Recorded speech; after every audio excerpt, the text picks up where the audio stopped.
Le fils du vent, partie 2, le chant des ancêtres. La saison des pluies approchait.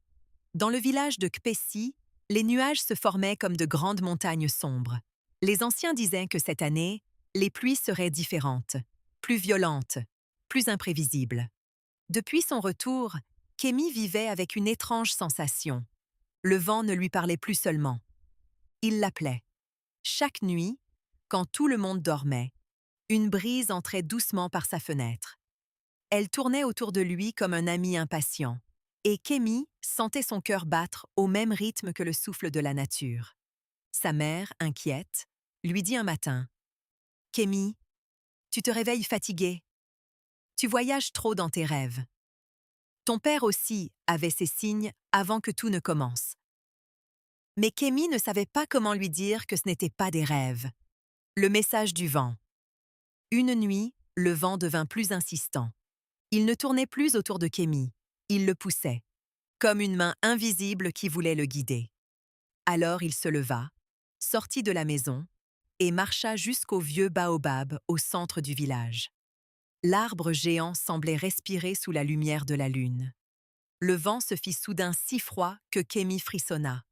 Puis, il entendit une voix. Pas celle de son père, pas celle d'un homme. Une voix grave, profonde, ancienne.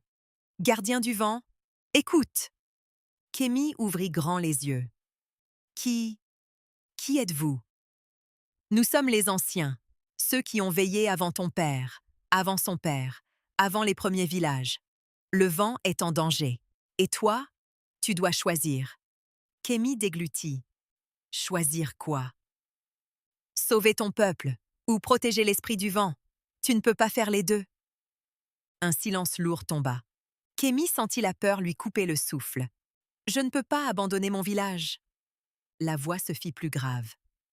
Si tu protèges le village, le vent s'éteindra. Si tu protèges le vent, ton village disparaîtra sous l'orage qui approche. Kémy se mit à trembler.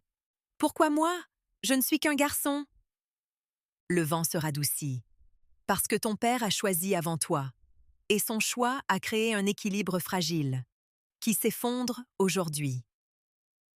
La tempête qui déchire le ciel. 3 jours plus tard, l'orage tant redouté arriva. Mais ce n'était pas un orage normal. Les nuages tournaient comme une bête en colère. Le tonnerre grondait sans pause. Les éclairs frappaient si près que les murs vibraient. Tout le village se réunit dans la grande maison communautaire. Les enfants pleuraient, les animaux hurlaient, les anciens priaient à voix basse. Kémy, lui, restait debout, fixant la tempête. Il sentait quelque chose qui bouillonnait dans son ventre, une force qu'il n'avait jamais ressentie. La voix du vent revint. L'heure du choix est venue. Kémy ferma les yeux.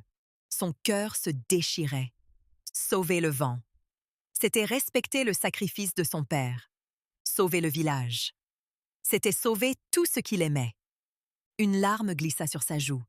Il murmura: « Je protégerai les deux. » Le vent gronda, presque furieux. « C'est impossible !» Kémy ouvrit les yeux, déterminé.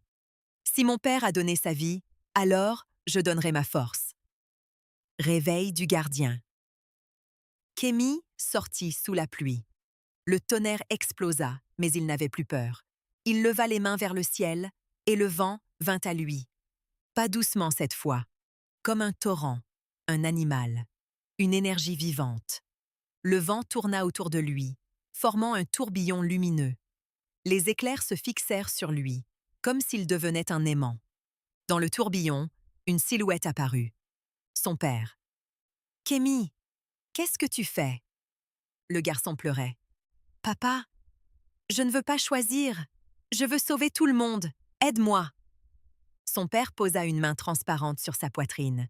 « Tu as plus de force que moi, plus que tous.